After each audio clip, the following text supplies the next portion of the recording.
salut tout le monde, et nous nous retrouvons pour une nouvelle vidéo d'amour vampirique. Donc dans les épisodes précédents, je ne vous avais laissé, nous étions, où est-ce que nous étions arrêtés? Je pense qu'on avait fini de parler avec Chion dans le parc. Vu que Ren est intervenu, ouais, du coup Akira est venu. Ouais, cette fois je suis partie directement parce que je préférais aller un petit peu plus vite. Alors Akira attend. Akira appelait la silhouette de Chion. S'en allant, celui-ci ne se retourna pas. Alors que Chion semblait disparaître dans les ténèbres, Akira détournait le regard vers moi. « Tu vas bien? Tu as mal quelque part ?» Ah oui, c'est vrai que Chion nous avait pris du sang, il nous avait pris du sang, etc. Et on commençait à se sentir partir. Et du coup, Akira est arrivé au bon moment. Alors, tu as mal quelque part? Je vais bien. Je suis encore un peu étourdie, mais je ne peux pas me reposer sur lui. Je tentais de me lever par moi-même. Puis tombé à nouveau dans les bras d'Akira, n'ayant encore aucune force dans les jambes. Ne te surmène pas, merci. J'ai l'impression qu'Akira, à chaque fois, il nous dit ça, quoi. Ne te surmène pas, et du coup, on lui sort, ouais, t'inquiète, on va rester tranquille. Et quelques épisodes plus tard, Akira, au secours. Merci. Alors, Akira me serra dans ses bras, puis regarda Ren. Il se tenait à l'entrée du parc, sans bouger, regardant dans la direction où Chion avait disparu. Ren, explique-moi. Ren se retourna, fermant les yeux. Pourquoi tu me demandes à moi? Tu as tout vu, non? J'ai touché légèrement mon cou et senti une légère blessure. Je me suis vraiment fait sucer le sang. Mon cœur est chaud et me fait mal. C'est la même sensation que lorsque j'ai perdu conscience la dernière fois. Je puis confirmer que je m'étais bien fait sucer le sang. Ren répond. Je repris mes esprits avec la voix grave d'Akira, puis regardai en direction de Ren. Il ne semblait pas vouloir prononcer un seul mot. Chion a prononcé son nom, ils se connaissent. J'ai l'impression d'avoir entendu quelque chose de plus important. Attendez 3 secondes, hop. J'ai l'impression d'avoir entendu quelque chose de plus important, mais ma mémoire, probablement à cause de mon sang sucé, est restée trouble. Oh là là là. Franchement, notre héroïne, franchement, elle ne sert à rien. Bref, on continue. Je n'ai rien à te dire. Tu devrais plutôt t'occuper d'elle. Elle a l'air mal en point. Ren tourna le dos, Akira lui hurla. Pourquoi tu ne me parles pas? Qu'as-tu vu? Tu étais là avant moi, non?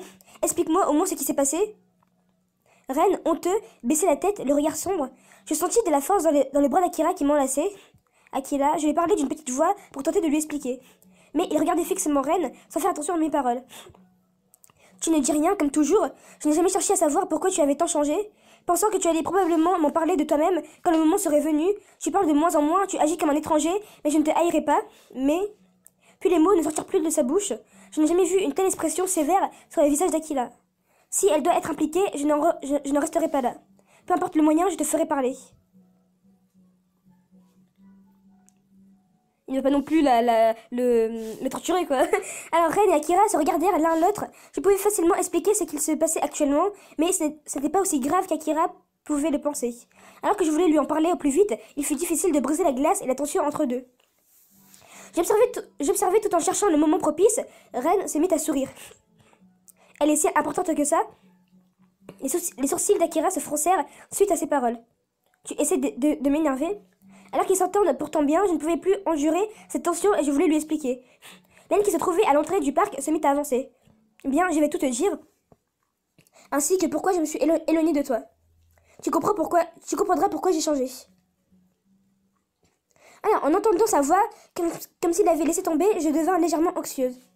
Puis je me mis à me souvenir de ce que Chion avait dit. Écoute, Ren est de la même famille que moi, et pourtant il ne suce pas le sang. Tu ne trouves pas ça bizarre? Cela ne veut pas dire que c'est vrai. Chion s'est peut-être moqué de moi. Mais si le fait qu'il soit de la même famille était vrai, dans ce cas, plutôt que de mal expliquer, il vaut mieux que ce soit lui qui le fasse. Je me tue, la distance qui les séparait se raccourcit. Nous allons enfin avoir des explications concernant Ren. Enfin! Ren et Akira se tenaient devant mon champ de vision, puis Ren pointa le banc. Quoi qu'il en soit, elle semble mal en point, elle ne peut pas rester debout. Assieds-toi et écoute. Akira baissa le bras. Je me rendis compte qu'elle tenait ma poitrine et mes hanches et je me mis à rougir. Désolée, ne t'inquiète pas. Mais sans me lâcher brusquement, il relâcha délicatement son bras, vérifia que je puisse tenir debout seule, puis retira ses mains. C'est gênant. Il m'a aidé lorsque je me suis effondrée. Il n'y a pas de honte à avoir, au contraire. Les zones de mon cœur touchées par Akira sont encore chaudes. Je trouvais cela dommage de devoir m'éloigner. Tu peux te lever? Oui, je pense.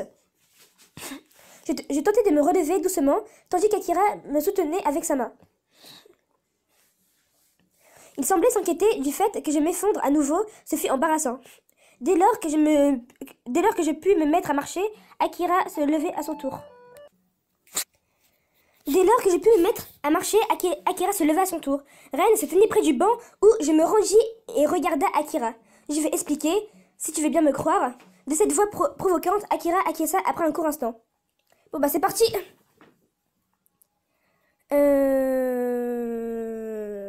Ouais. Non, c'est bon. Je m'assis sur le banc et attendis que Ren commence son histoire. Je m'assis dans une position qui me semblait agréable pour soulager ma douleur. Puis je vis le regard sérieux de Ren pointer vers moi. Peut-être parce qu'il sentait un changement en moi, je déviai le regard puis il commença à parler d'une voix grave. Tu ne vas probablement pas y croire, mais écoute calmement. Quoi? Ne te prends pas autant au sérieux? Aitani, tu as entendu l'histoire de vampire que Shion a expliqué? Oui. J'en suis un également. C'était donc ça? Quand Shion disait qu'ils étaient de la même famille, ce n'était pas un mensonge? Akira fut figé de surprise, la bouche ouverte. Tu as entendu aussi que tu étais le précieux sacrifice de Shion, n'est-ce pas? Oui. C'est quoi ce sacrifice? Il existe un être humain, pour chaque vampire, une personne possédant un sang parfait. Akira écoutait la conversation, mais ne semblait pas suivre. Je suis devenu un vampire par son sang. Le même sang que celui de Shion coule dans mes veines. Elle est donc également mon précieux sacrifice. Oh! Il montra ensuite la tache à son cou. Ce fut la même que celle que je possède, la même que j'ai vue au café. La pulsion de vampire se réveille lorsque l'on est en présence du sacrifice, c'est pour cela que je l'évitais. J'ai pu y arriver en quelque sorte, mais quand tu approches de moi, Ren, tout en se tenant la gorge, inspirait profondément, sa bouche semblait le faire souffrir. Il est difficile de résister. Je sentis un sentiment étrange, puis Akira tentait de m'attraper le bras pour m'éloigner de lui. S'arrêter, résister, le suivre. Résiste. Il n'y a pas besoin d'être si brutal devant Ren. Je résistais, puis il me tira fortement à nouveau. Ren a pris une forte inspiration, puis comme soulagé, leva la tête. Désolé, tout va bien. D'autres questions? Bah évidemment, hop. Ah ok, donc c'est fini. Ok.